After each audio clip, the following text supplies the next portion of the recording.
চাই, আমি আপনাদের জন্য করতে চাই। আল্লাহ যদি আমাকে সেই তৌফিক দেয়, আমরা যদি সংসদে যেতে পারি, আমি চাই যে আমাদের সালতানগরকান্দা প্রত্যেকটি মানুষ প্রত্যেকটি ঘরে উজ্জ্বল হয়ে থাকুক। আমাদের প্রত্যেকটি ভাইরা, আমাদের যারা মুরব্বীরা আছে, তারা যেন শক্তি নিয়ে রাতে ঘুমাতে পারে। এই এতটুকু কাজ আমি আপনাদের জন্য করে যেতে চাই।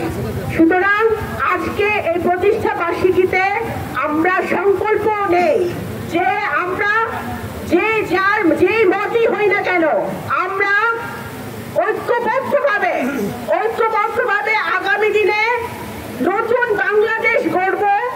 ফ্যাসিবাদ বিরোধী যে আন্দোলন, ফ্যাসিবাদ বিরোধী যে ঐক্য আমাদের রয়েছে,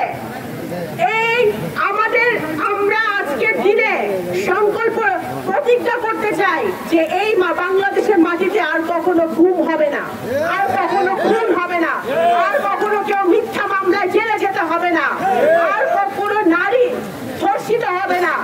আর এই মাটিতে, বাংলাদেশের মাটিতে আমরা দেখতে চাই একটি নতুন রাজনীতি, একটি নতুন বাংলাদেশ, একটি নতুন দিগন্ত।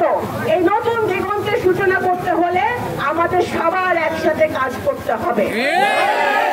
এই বাংলাদেশে একটি স্বচ্ছ সংসদ চাই, যে সংসদ, যারা সংসদে বসবে, যে সাংসদরা, যে এমপিরা, তারা তাদের জনগণের চাওয়া পাওয়া, তাদের জনগণের কি দরকার সেই মোতাবেক তারা আইন প্রণয়ন করবে এবং বাংলাদেশের জন্য কাজ করবে, অন্য কোন দেশের হয়ে কাজ করবে না। ষড়যন্ত্র চলছে ভাইরা, ষড়যন্ত্র চলমান আছে যাতে বাংলাদেশে সুন্দর একটা নির্বাচন না হয়। ষড়যন্ত্র চলমান আছে বাংলাদেশকে অস্থিতিশীল করার জন্য। যদি বাংলাদেশকে অস্থিতিশীল করা যায়, তাহলে বাংলাদেশে যারা গণতন্ত্র চায় না,